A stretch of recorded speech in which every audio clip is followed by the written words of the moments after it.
And so I'll do the best I can today. The great evils. If you notice, if you're any type of a religious person, or you've been involved in a religion or a country or any community, you'll understand how important these things are to people. Nothing is more important. Nothing boosts the ego of human beings more than their belief in God, their family unit, and the country in which they live in. And usually it's the country that protects these two value systems here, God and family. And here's the deal. The great evils, because obviously the world that we have, if you go to any situation in this world where there are problems among human beings, you will find that these problems, every single one, have arisen from some aspect of God, family, and country. To believe that we can unite this world under one God, under one family, and under one country, one would say, well, that is pretty much impossible. And that one who would say that, of course, gets a great deal of value, their personal worth and value, from God, family, and country. As you have been learning throughout these explanations, folks, and again, forgive me, I am under the weather. Hopefully this caffeine kick in. Here you are. This is you. Don't worry about right now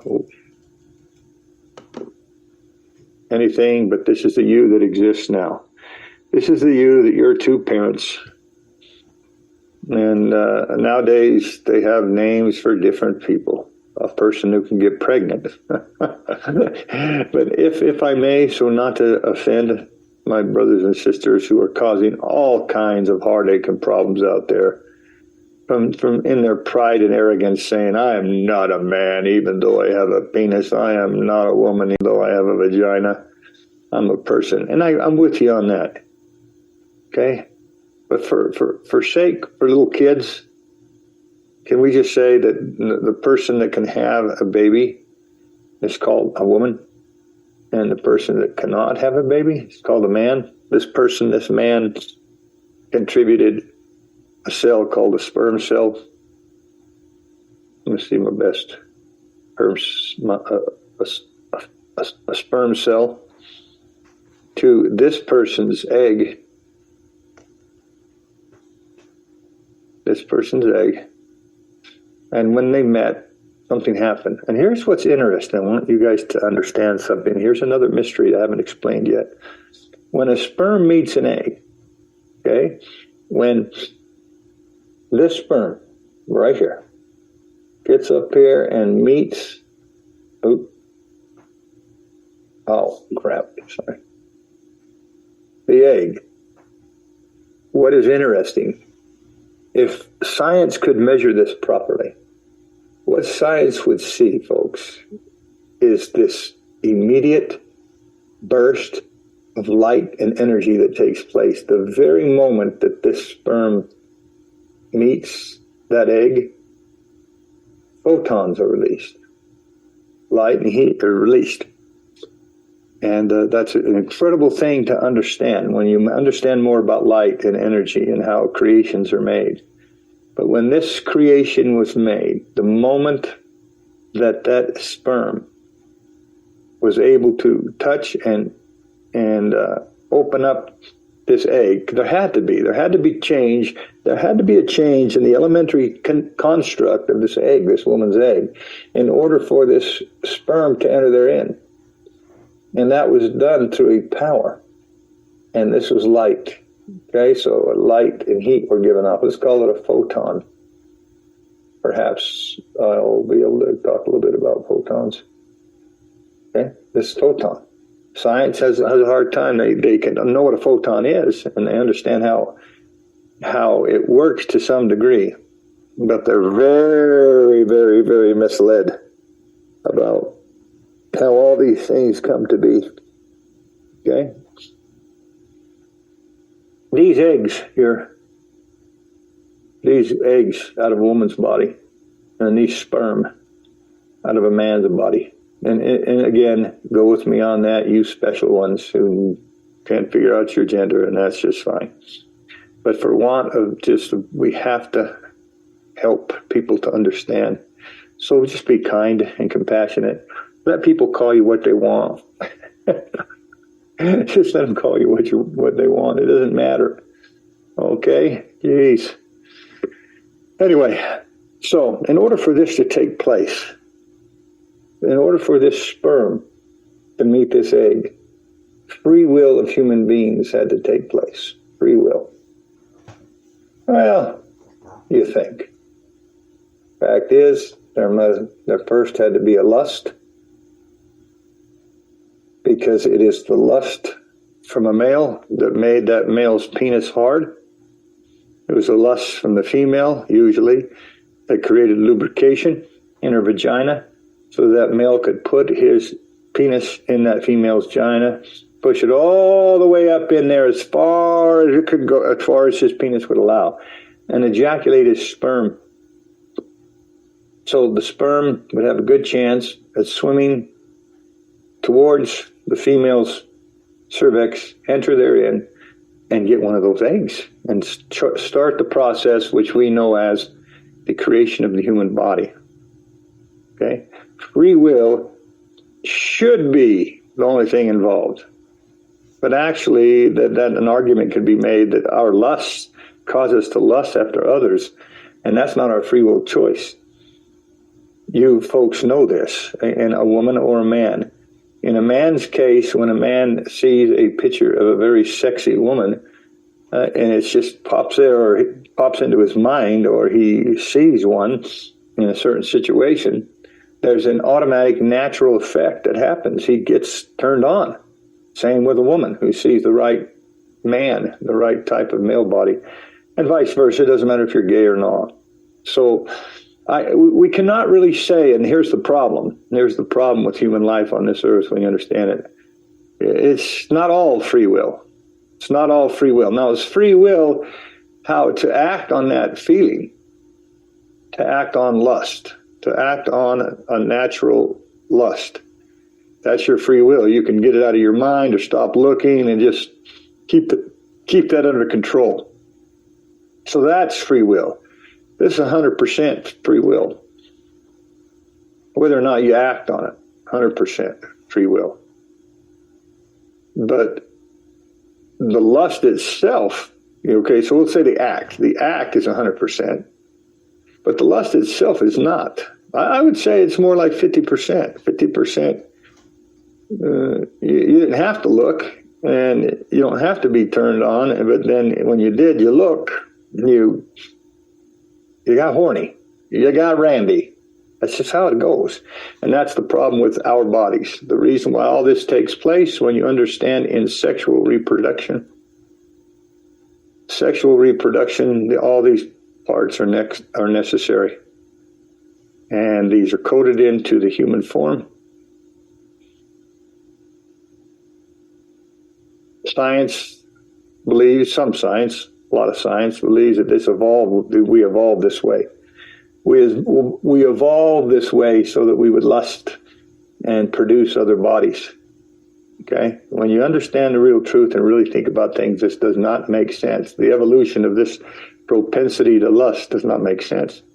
When you understand the real truth about things, you'll understand that way, long time ago, about 5 billion years ago, during the first dispensation of human time, when humans were first upon this earth, over time, they were ungendered advanced human beings.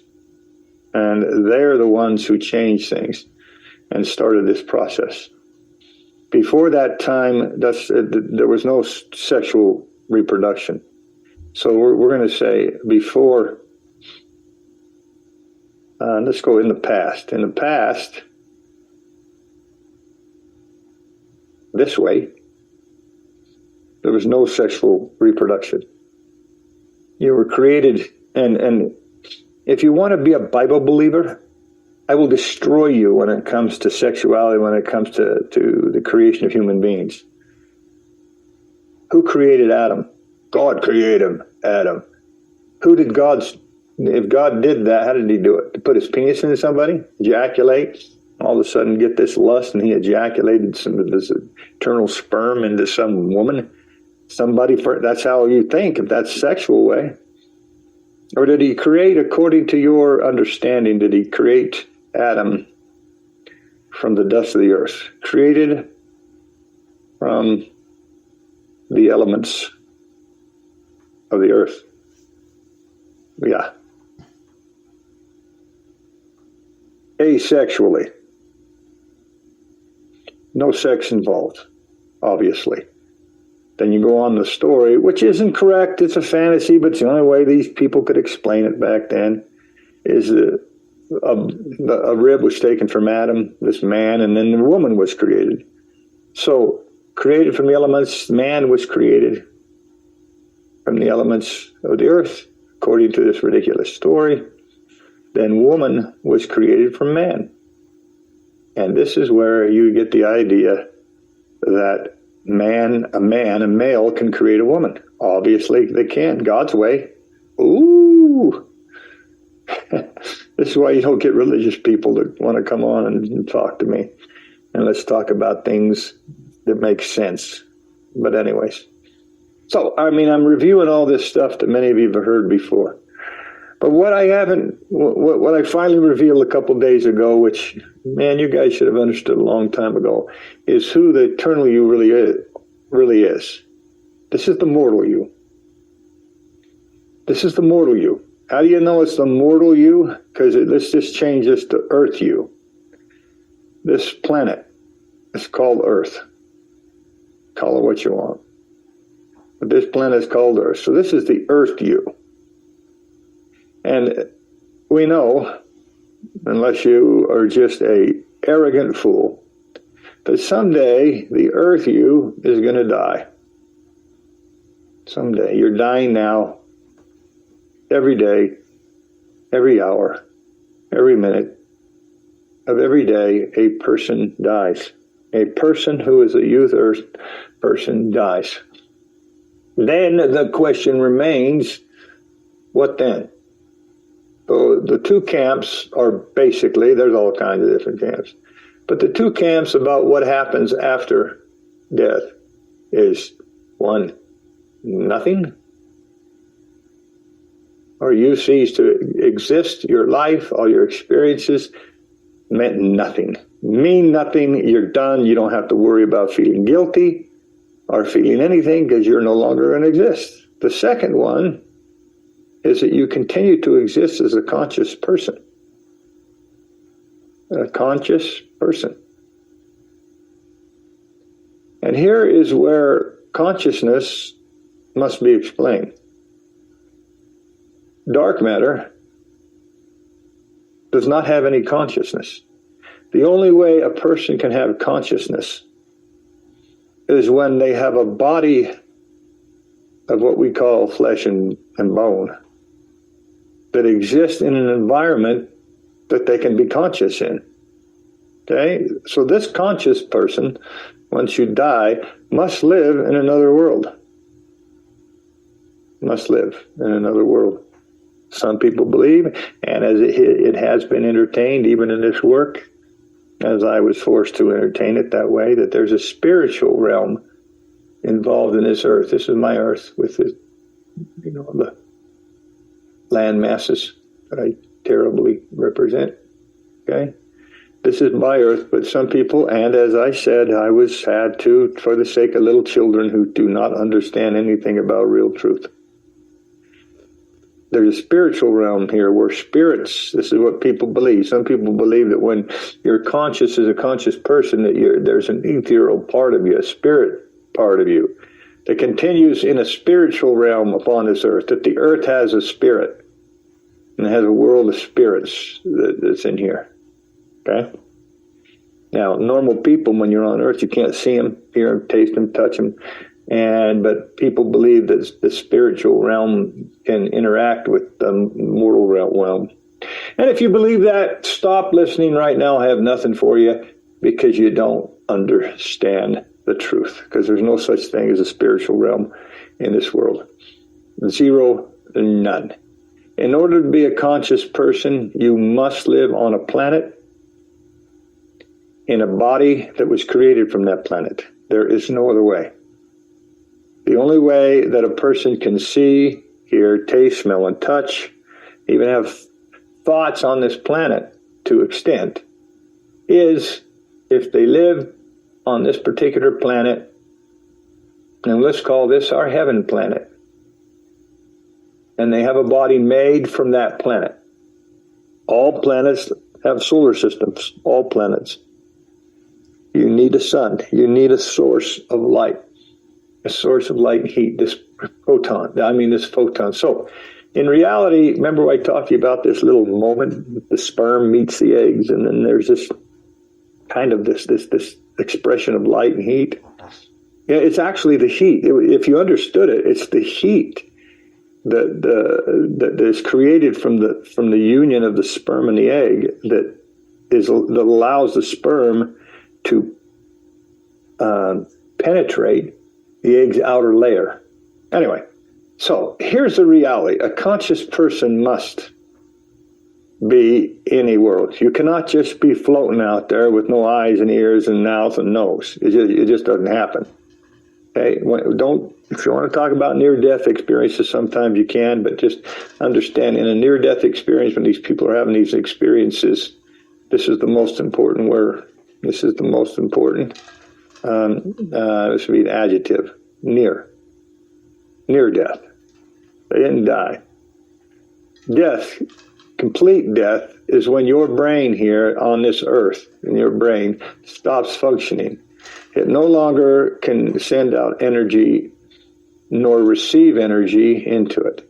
That is death. They can keep you on a machine, keep your body working as long as they want. When your brain is dead, you're dead. That's what's called brain dead according to science. And nobody has ever came back from being brain dead. Nobody ever has. People have come back from being dead, where their heart stops, they've stopped breathing, but never brain dead. Okay, if the people who had these near-death experiences would have had the proper electrical machine hooked up to their head, as they're having these near-death experiences, you would get brain activity. End of story. That's how it is. Again, you cannot exist as a human being or any other being. You can't. You can't exist as any life form in this universe unless you have a body that is associated upon the earth where you exist. And your body must be created from this thing. So those of you who understand this, when we call this the post-mortal life.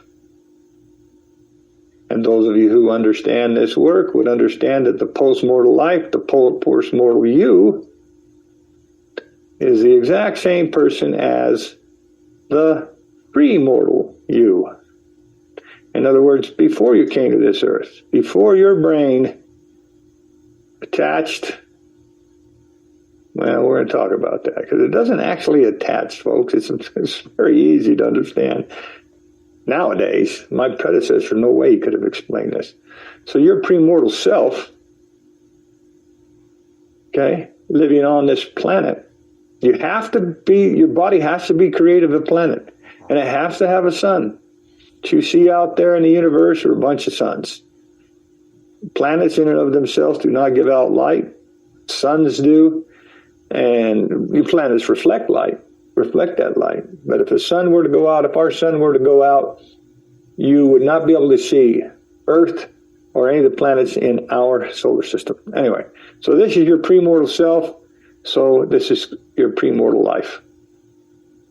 Unfortunately, for all you religious people out there, I can't, for the life of me, I can't understand why you don't understand this.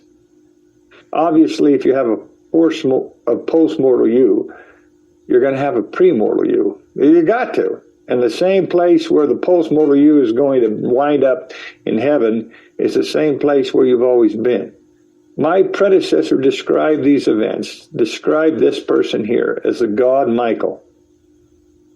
He called the post-mortal, and he did this as a representation of all of you. Okay, Michael, a god, the greatest compendium of matter that exists. Okay, Michael was put asleep, and Michael, through the energy of dark matter, the energy of the universe, just like you would understand Wi-Fi, though much highly advanced, his brain tapped in to a brain, a body down here on this earth, a specific brain that was created on this earth, and this person was called Adam, according to my predecessor's explanation. So this whole time, there is no line. I can draw a line, but the fact is, the consciousness, this person's consciousness, Michael's, this God's consciousness, actually it's what it does is this: a body was created with a specific phone number. I'll just put it this way: let's say these bodies are like phones. Okay, so this Adam person here has a distinct phone number. And all this advanced human being did was, once that body was produced, was created, he rang up this body here and connected to it. FaceTime, sense time. See here, not just FaceTime, every time. That's how it works, folks. It's that simple. That's a very, very simple explanation. And when Adam died, when this brain started functioning, Adam was buried. We know he was, right? He returned again to be the same person he was, Michael, this God. But my predecessor presented something incredibly important. And what happened is that presentation that he gave has been corrupted and changed, because the religious leaders of the church that took it over, they don't have a clue what they're talking about. They simply do not have a clue what they're talking about. So, I've explained recently the fact that this person here, all right, this person, this Michael, a God, is a eternal human. Was never created and cannot be destroyed. Impossible. Eternal entity, internal, put it in some scientific terms, compendium of matter. Is this making sense? I'm very sick, folks. Just going to do this for you, get you ready for a couple of days. Eternal compendium of matter was not created nor destroyed, always existed. This is hard for you folks to imagine. It's hard for science to even imagine, because they see the creation of things. They see the creation of things going on and on and on and on. But I can tell you right now, no matter where you go in this universe, you will never find a place where there isn't visible matter. And matter that you can see, matter that you can you can consciously know is there. Conscious matter is not the dark matter. It's made from dark matter. Okay? It's made from dark matter, and guess what all it does? Unless it's a sun, all this matter does is reflects light. It reflects light. It's all you're seeing. Reflects light. It reflects the light of the energy source of the sun in which these life forms find themselves. So, let's get rid of all this, so I'm making it clear. Here's my predecessor. This is what he taught in 1842. And obviously, if he had really got into this and taught these people, they would have killed him.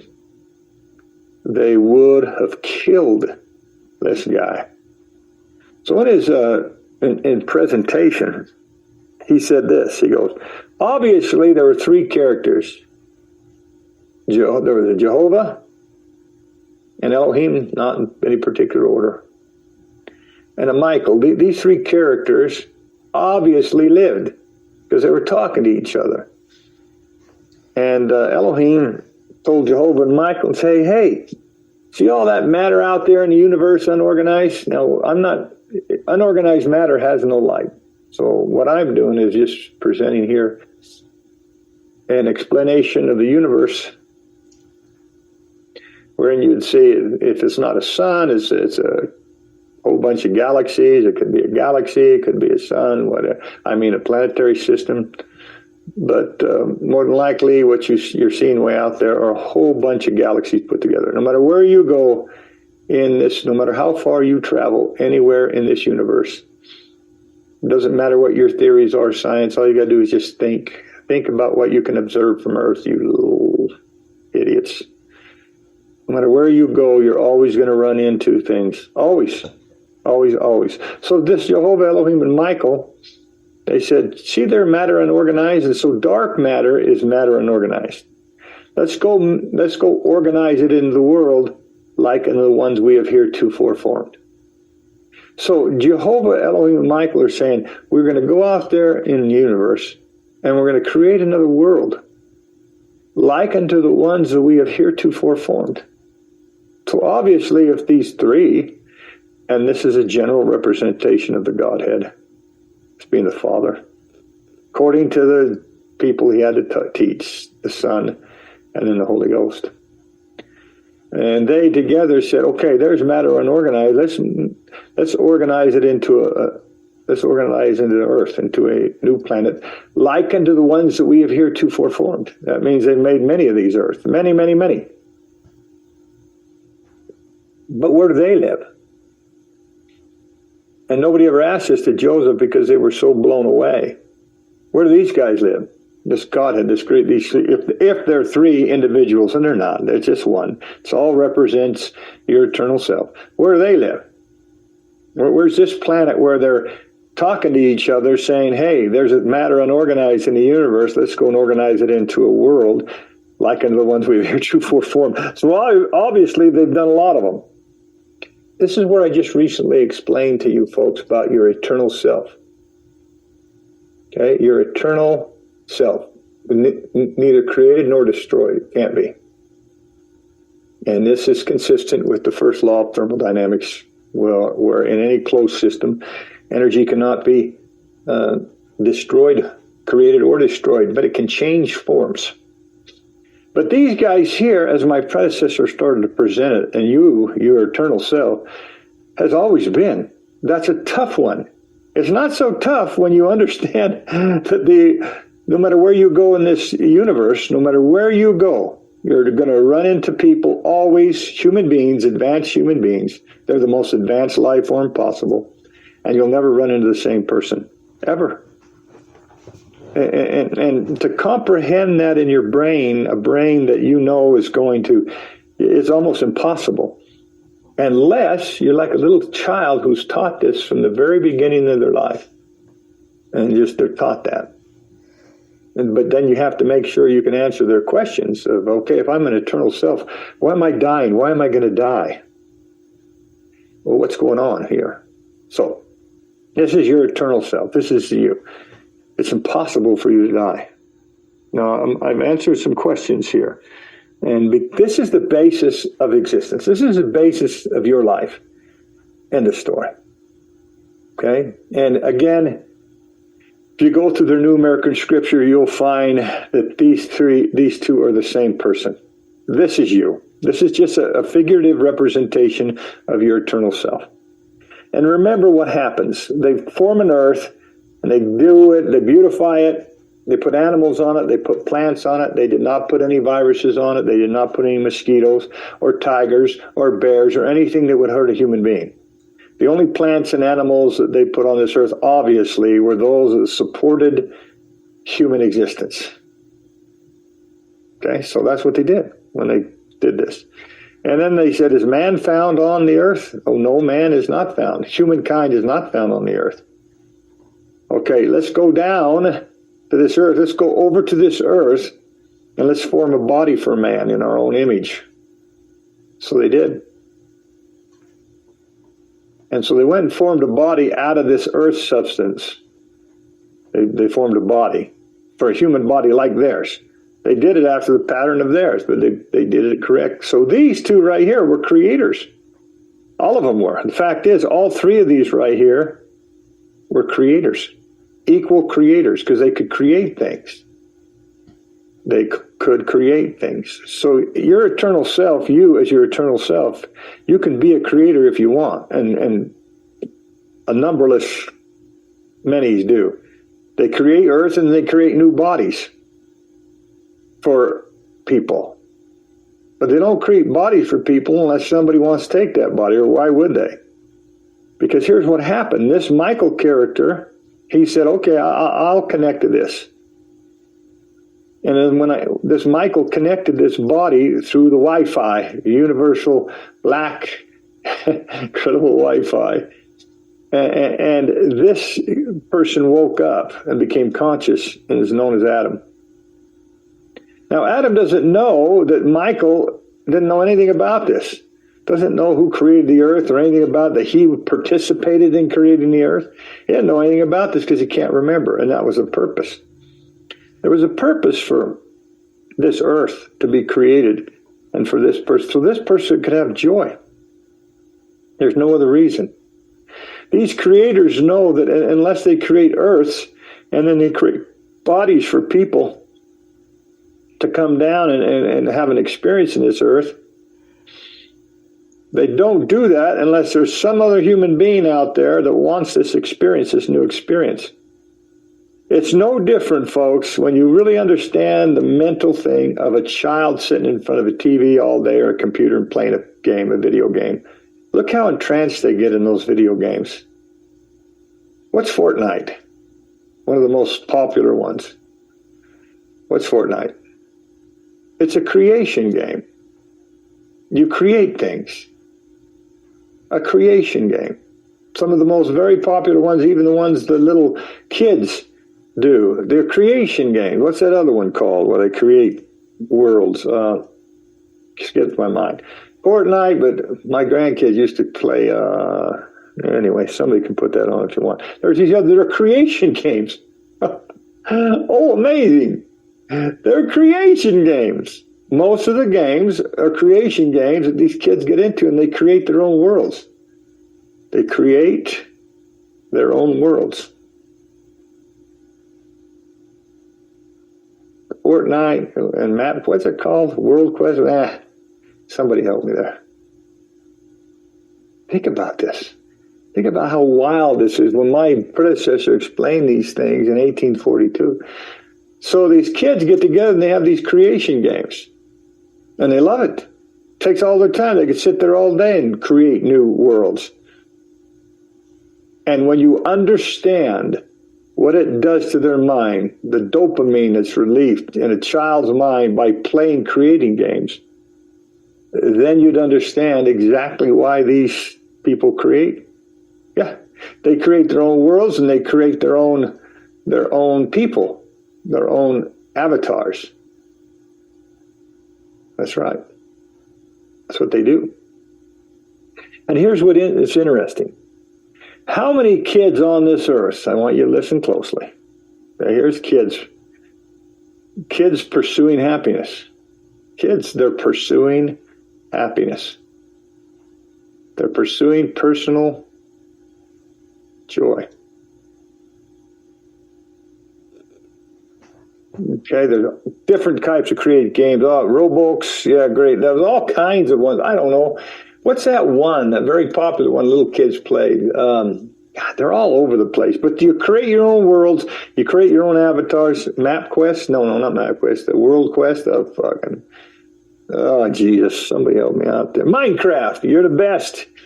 Thank you, Christopher. Minecraft. That's the one I'm looking for. Minecraft.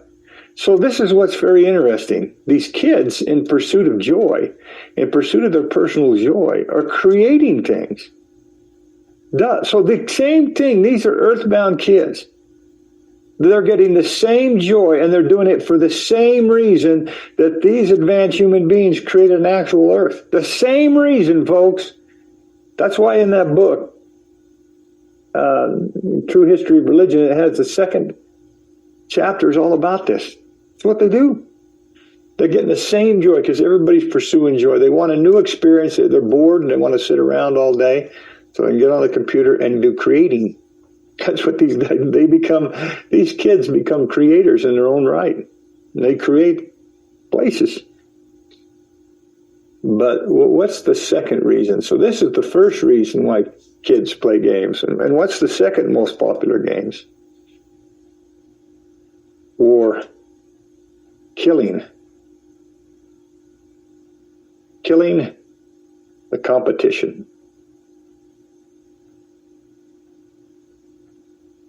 And you find that these guys get incredible amount of joy out of competing. They get there's just, it's a little bit different. It's a little bit different enticement. So as children on this earth with technology, now back in 1842, when my predecessor explained these things, there was no such thing. There was no such thing as electricity or any of this stuff. But he knew the same things. He knew the exact same thing. So you've got these people sitting around and they want to do war, killing the competition or winning. The idea is to winning the competition. Okay, I'm going to prove to you now what kind of person you are. Okay? Which one do you enjoy playing the most? Do you know of a kid who sits there and creates Minecraft and creates a world of beautiful flowers and beautiful mountains and beautiful things, and then puts animals in there and everything is perfect and nobody's hurting anyone? There's no competition. They're creating worlds with other kids. They get with another kid and say, hey, you're my neighbor. Let's create something together that's really cool. Let's create new animals and new plants that are perfect, that are wonderful. Let's do this. How many kids just sit there all day long creating good, wonderful things, and their hearts and their minds and their motivation is all good? I would say zero. Most of them like this. Most of them are evil. Most of them inside that game, they want to beat somebody.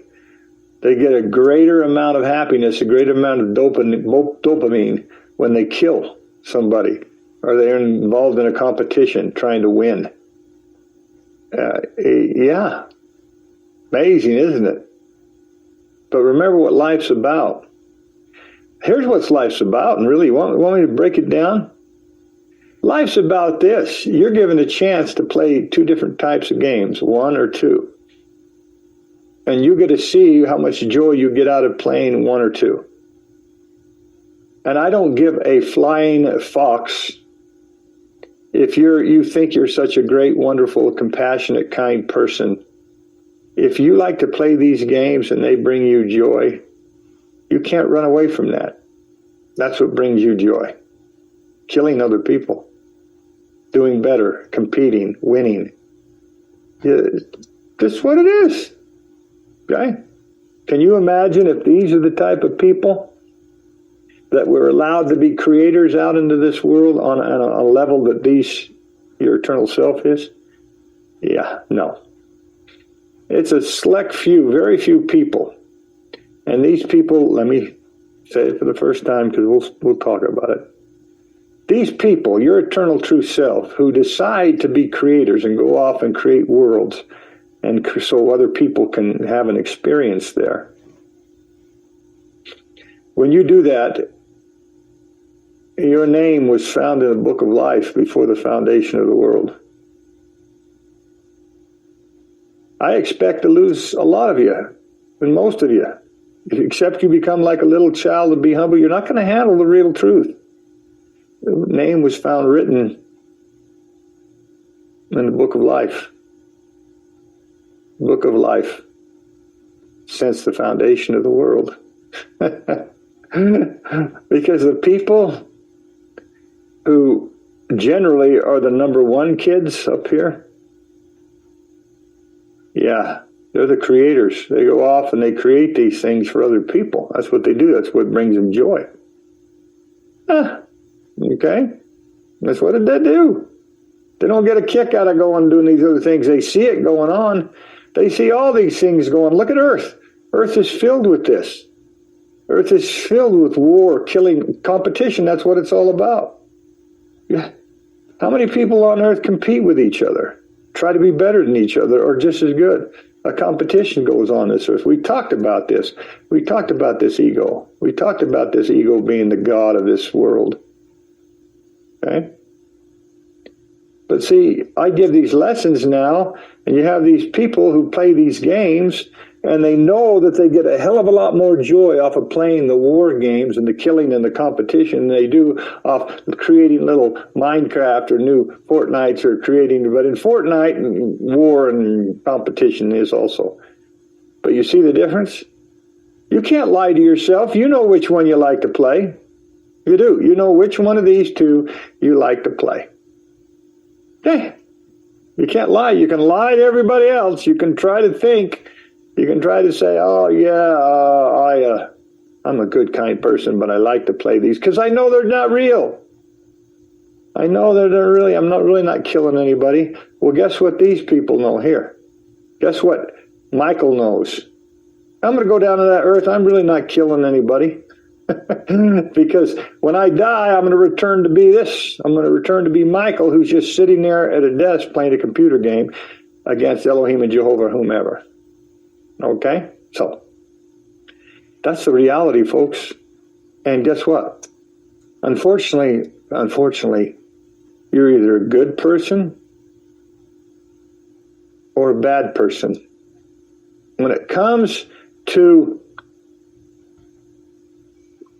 free will, how you use your free will, there's no in-betweens. There are no in-betweens. You're either a good person, and I like to say this is the creators who like to do things that bring joy to others,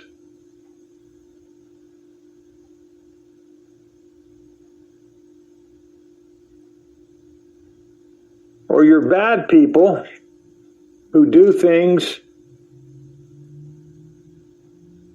here it comes,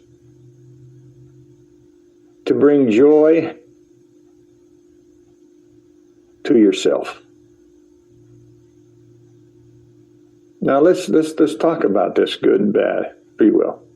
Okay? We're talking about when it comes to a person who doesn't know free will, who doesn't understand free will. You're down on this earth and you don't realize that you're being tested. You don't realize that you placed yourself in this game situation. Let's call it this, the game of mortal life. You put yourself in this game. You wanted to play it. No one forced you to play it. No one forced you to partake of the fruit of the tree. No one did. You did, because you wanted to see. Because you realized as you went about and in the world where you live, you realize, well, what kind of person am I? And you realize that there were others that weren't competitive. But they don't like to do anything that doesn't bring joy to others. That bring joy to others. You do things to bring joy to yourself. This includes being compassionate and being kind and giving food and clothing to others to bring joy to you. That's why you do it. I feel good when I help the poor. You're bad. I feel good. Why are you bad? Because you're not solving their poverty. You're not really solving their poverty. You're just giving something to, it's like a person's sick. When a person's sick, a bad person is going to give them all the drugs they can to relieve the individual from pain. And that's going to make you feel good. No, it's going to make you feel good because you don't want to see them in pain, right? That's what you're going to do, provide him with those things. You know what a good person would do? Is get rid of the sickness. Stop the sickness. Stop the disease. Get rid of it altogether. That would be their main goal. That's right. And so here's the difference. Now listen up. Because this good person doesn't get any joy from this person being sick. And if they eliminate the sickness, then that's done. That's off the table. To the bad person now, they don't have, as long as there's a sick person that they can provide relief from pain, they have something to do. They have something they can do with their free will. So they'll sit and do it and say, this is wonderful. That's why you folks who think you're doing good going down to the food pantry, I'm volunteering at the food pantry. Well, why don't you tell your government to make sure each one of those people have their food card? They don't need food pantry. They can go down and they have a certain amount of things that they can buy at a store just like you do and use their free will. But no, you won't fight for that. You won't fight for that because if, in fact, all the poverty went away, let's say poverty went away. Here's poverty, and this is people suffering. Okay? Bad people do all they can to relieve the pain, relieve the people from the pain that they're receiving from poverty. Good people get rid of poverty. There's a difference. But now let's talk about these good and bad, because most of you are bad. Most of you are. There's nothing you can do about it. Especially those of you who, men, a lot of men of you play those games. You got your games. You play them. Do you play your game one for two or one to create things and just enjoy what you create? You create things that create joy. Create joy in your game. And here, you create misery for another person by beating them, shooting them up, competing with them and winning them. You're never going to be able to deny what you're doing down here. You're not. You're never going to be able to deny this. But I'm going to take you now something very important. Here's your eternal true self. All right. Again, this concept was just finally explained clearly the other day. This your eternal true self. It's always been. Always been. Wasn't created, wasn't made, will continue on forever. And it's impossible to destroy this thing, this person who you are, always been. Always, always, always. So there you are, your true self. And then you got all these other people. Each of these docs are other people in your conscious experience. And they're exactly like you. They've always been. And when you travel throughout this universe, you're going to find there's an incredible amount of order and peace. Always. Peace. Your eternal's always been and has always been good.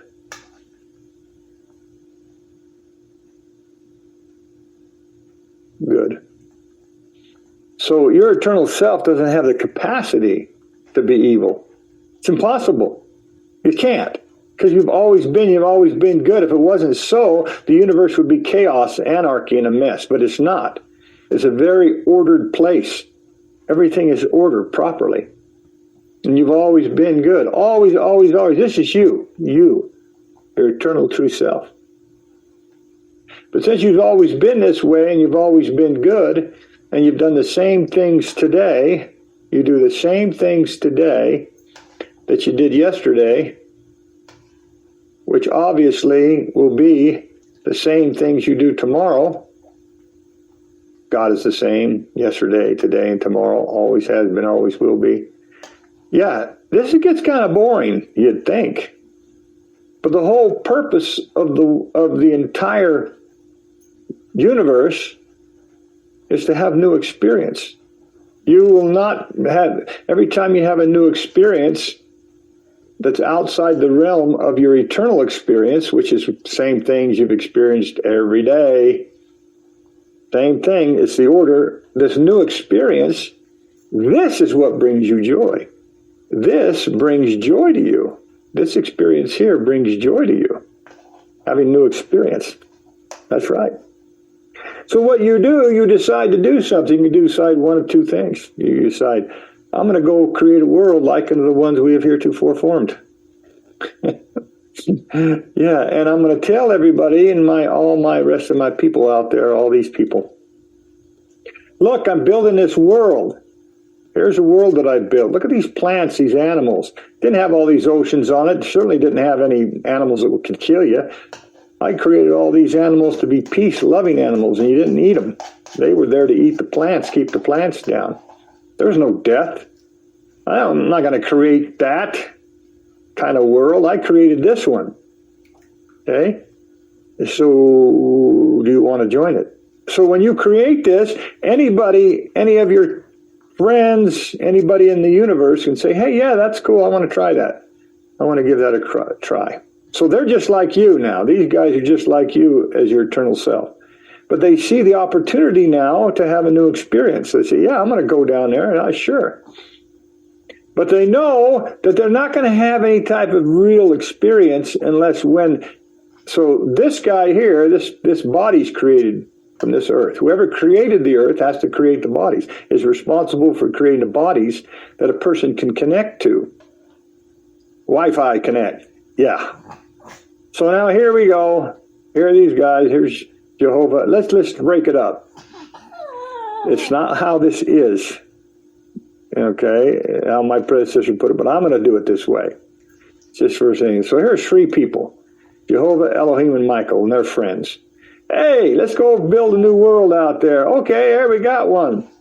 Now let's see if anybody else out there wants to join our world. They can see what we did. Yeah, well, we can't find anybody. So Michael says, hell, I'll do it. Sounds good to me because I kind of wanted to get involved in the creation of this world so I could have this new experience.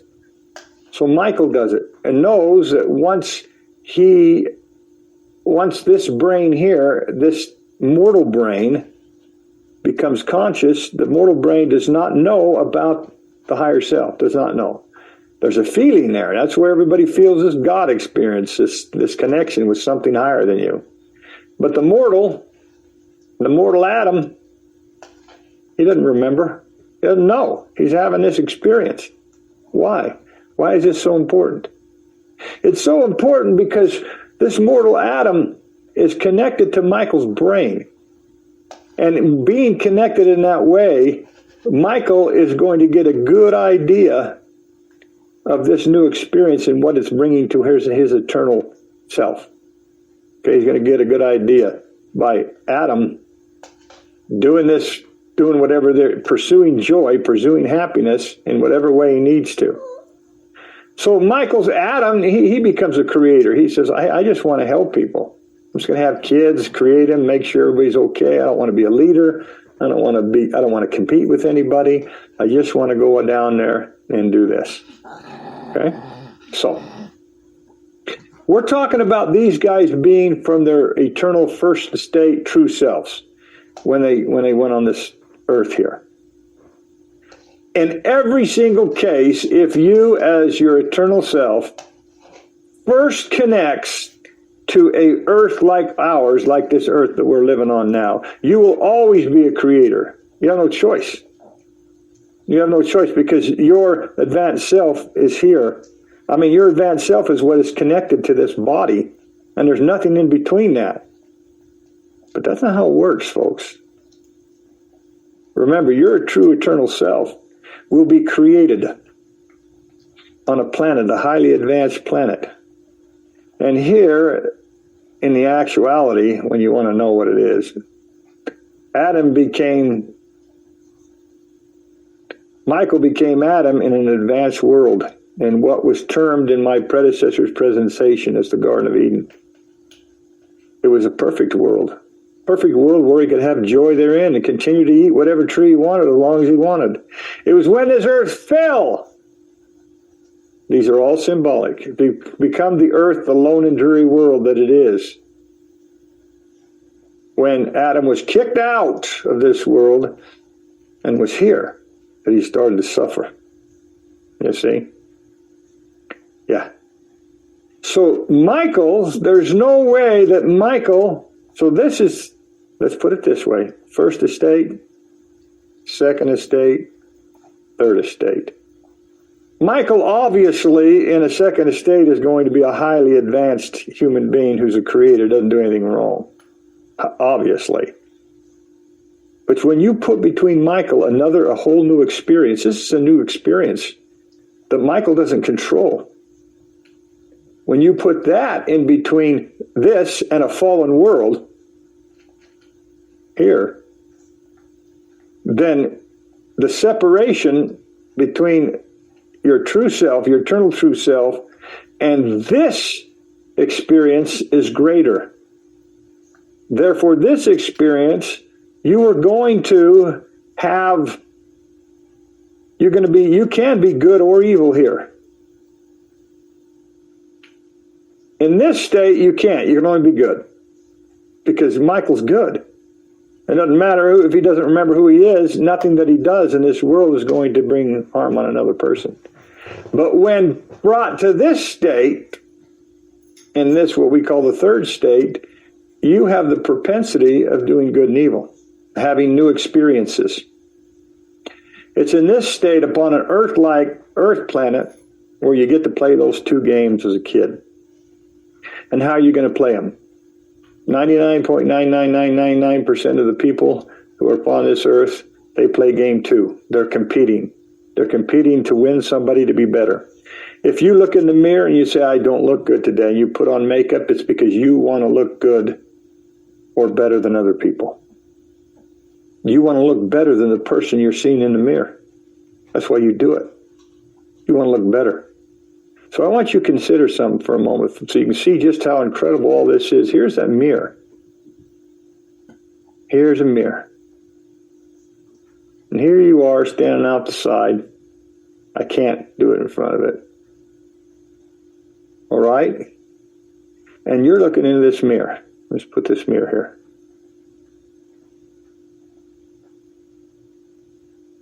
Okay?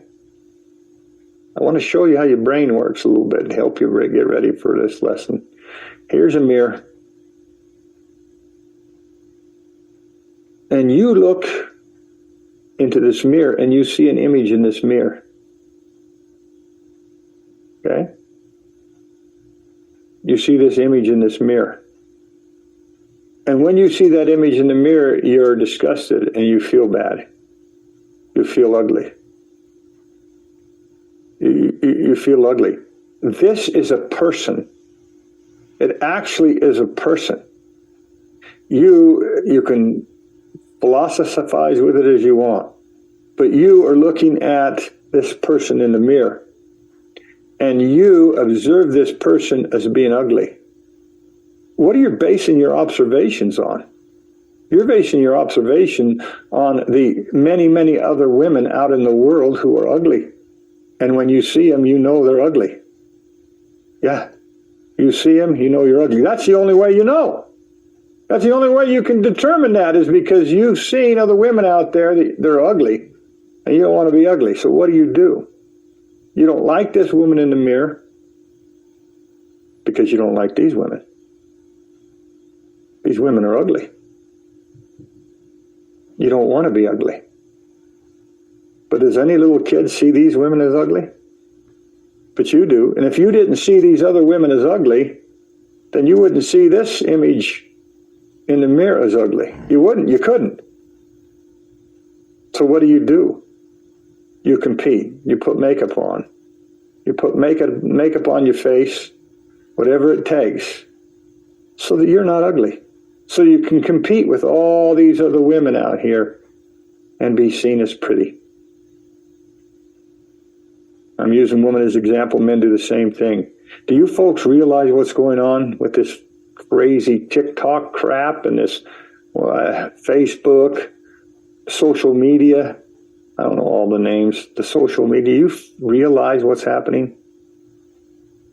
And with these social media, these camera filters and stuff they have, these kids are seeing an image. They're seeing an image here, an unrealistic image. An unrealistic image that's been made into beautiful, unrealistic beauty. But that's what they see. And then they judge this image in the mirror by this. And they do everything in their power to make this image match this image, regardless of what it does to everybody else out there. They don't care.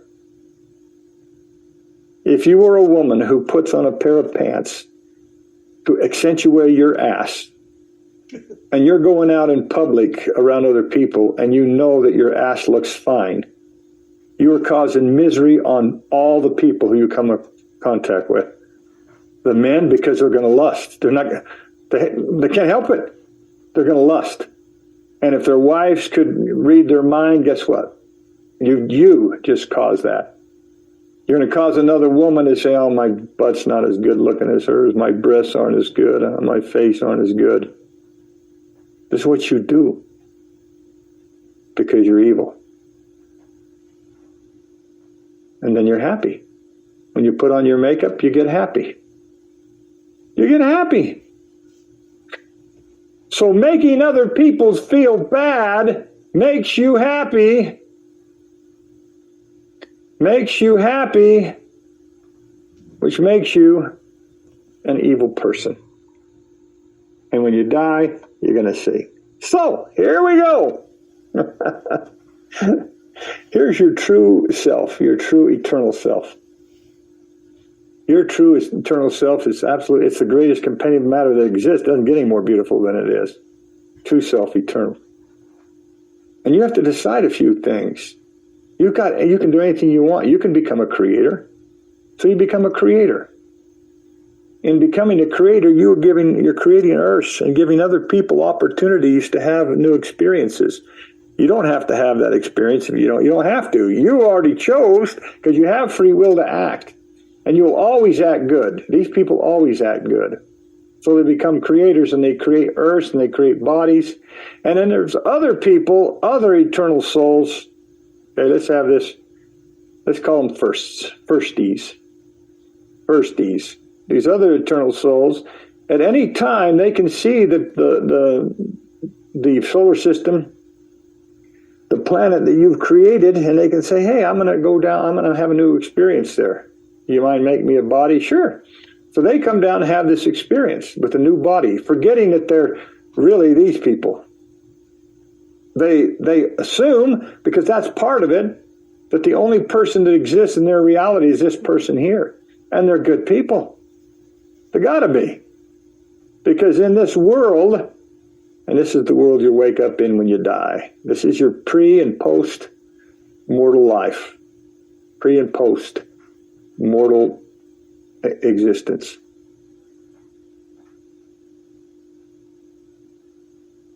It's always good. Always good. You're going to see that. No problem. But there's no test. You're not having any new experiences. The only way you can have a new experience is you have to come down to earth-like experiences, which is another realm. It's another, if I may, it's another cherubim and flaming sword set in place, so you don't know this part of you. You don't know who you are here. Okay, so the further you get away when it comes to the electrical transmissions from this brain, here's your brain. It has electrical pathway and transmission to this brain. Well, it gets weaker. Once it's here, it gets weaker when it connects to this mortal person. And it's here upon earth that you begin to do bad or good things. And everything that you do is bad and good is always related to how you deal with other human beings. That's it. So you have all these experiences and you do bad. So now this person, you is here, you're saying, I'm going to go come again. So you come again. And you still do bad things. And you come again and you still do bad things. And you come again and you still do bad things. So for 6 dispensations of human time upon earth, us being now in the 6th, over billions of years, this you here, ended up doing bad things. Bad, bad, bad, bad, bad, and bad. Where you've given it a shot, you played that game, and all you do is bad things. So you think, Jesus, how do I do good? And has everything been done in this world? Well, the only thing that hasn't been done in this realm and on earth here is this. Nobody's ever explained to you here that you're this person. Nobody's ever explained that to you. But even upon explaining it to you, you won't be able to deny what makes you good or what makes you bad. So guess what you're going to do after you have these experiences? Now, I'll go in sometime to show you how what we've been trying to do during these dispensation of time. The earth has never been able to fulfill the measure of its creation because humans don't have free will. That's a whole nother lesson. But what's going to happen to you here is you're going to finally understand, this earth right here isn't for you. This earth is not for you because all you're doing is bad things on it. It's all you do. And bad things is when you do something in pursuit of your joy that brings unhappiness on another person. So you're going to realize that earth is bad. So you're going to choose another one. You can choose however many you want. However many you want, you can choose to have these earth experiences. And you have a lot. You have tons. All kinds of different earth experience. And every single one you find out, Jesus, I'm always bad. I'm always pursuing things that make other people, other human beings feel bad. So when this person here finally realizes that in pursuit of its joy, whatever the new experience this was, the second experience, the second new experience. Remember, the first experience is not new. This is not new. This is how it's always been. So during all these second new experiences, you figure out, shit, all I'm doing is bad things. This person who I am is flawed. Then you end it. You end this experience, you end this, it's called the second death. You end this person, you end this person here, and then you're no longer conscious there. And guess what? You just return to being this person and you try it again. This time you might say, well, gosh, I'm going to be a creator this time instead of one who chooses a body on an earth that a creator has made. Okay? You say, oh, that's what I'm going to do. But let me ask you guys a question now. So let's talk about, you guys are learning new things. I hope it makes sense. Let's talk about now we can call it the first state, our first state of consciousness. First state of consciousness is an eternal state. It's how you've always been.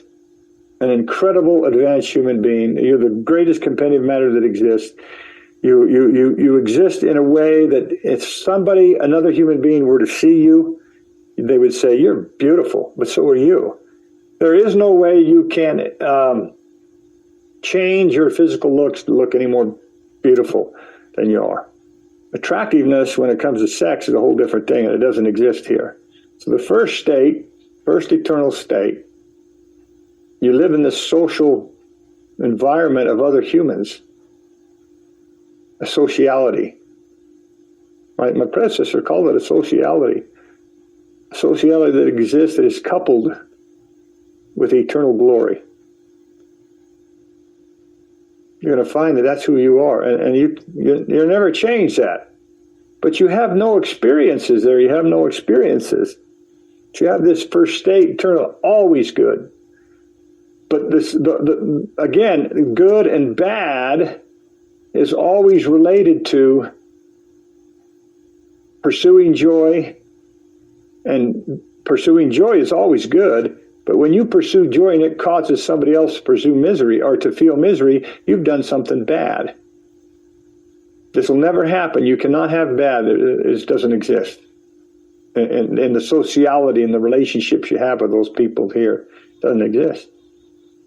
But in your new experiences that you have, you can. So in this first state, you can choose anybody. And I can put just millions of stick figures. All these people, they can choose. Oh, I'm going to be a creator this time. So they go and they create. And they're a creator. That's what they do. They've sacrificed their ability to have new experiences by creating. Their new experiences come from creating new people and sharing in their children's or in their creation's new experiences. That's where their joy comes from. But is there an overseer here? Is there an overseer?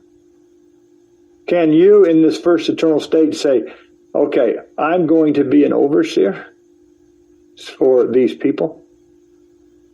These people don't need an overseer. They are overseers.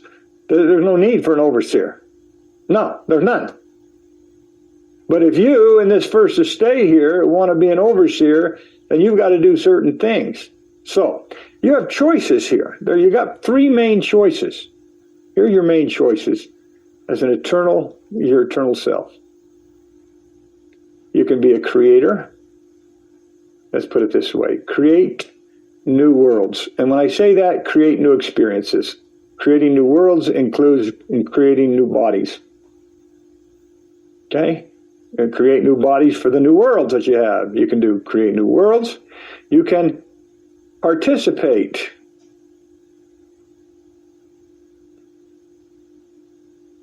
in these new worlds, in new experience. And the only way you could do that is you have to join one of the worlds that these guys have created, this person here. These are people, all equal, all of them at the beginning, in this state, were on equal standing, every single one of them.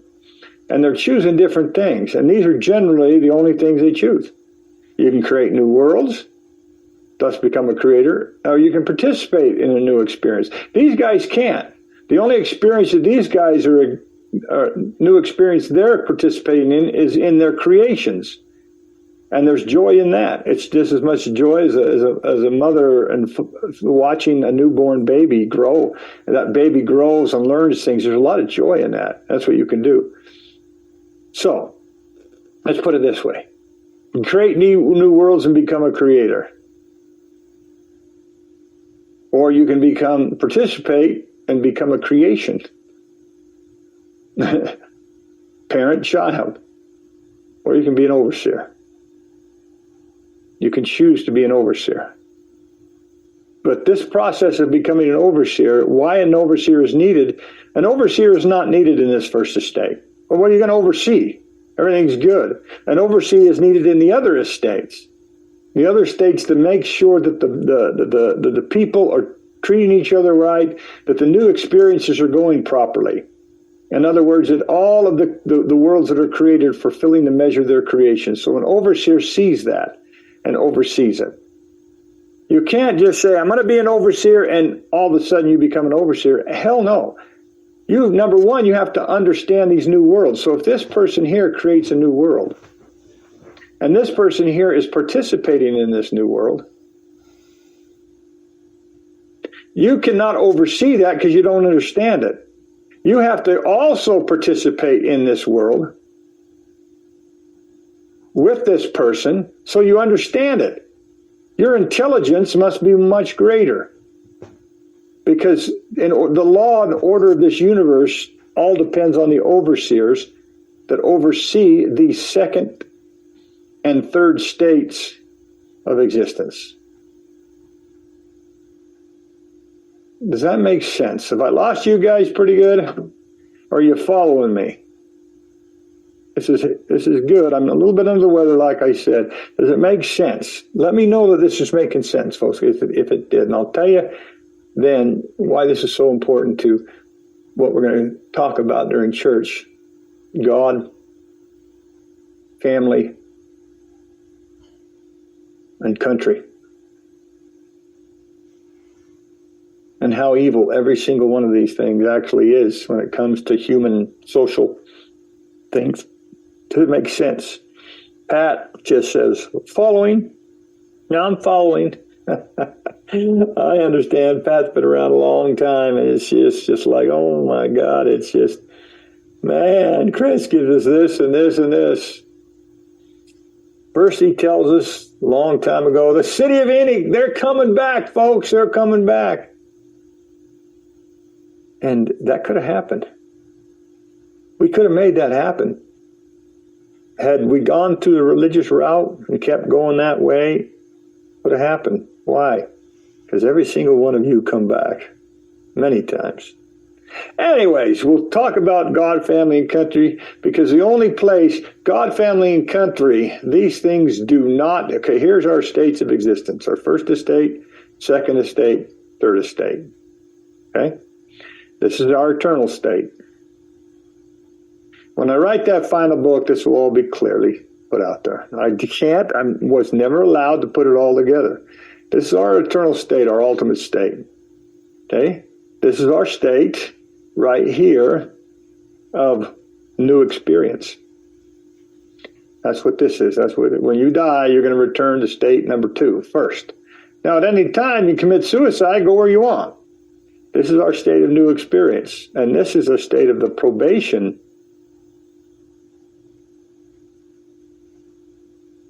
of our new experience. Of new experience. Again, the order of the universe comes from overseers making sure that free-willed human beings do not violate the laws that give people and provide people with a new experience of joy.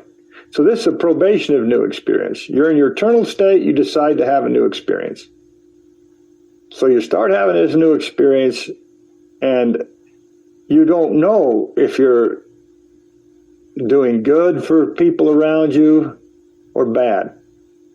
So you come down to this probation of new experience, and it tells you whether you're good or bad. And if you keep coming to this probation of new experience and you find out you're an evil person every single time you've been down here, if you find out that God, family, and country were the most important things to you and brought you the most joy, you are an evil person. That's right. And that's what we'll explain easily.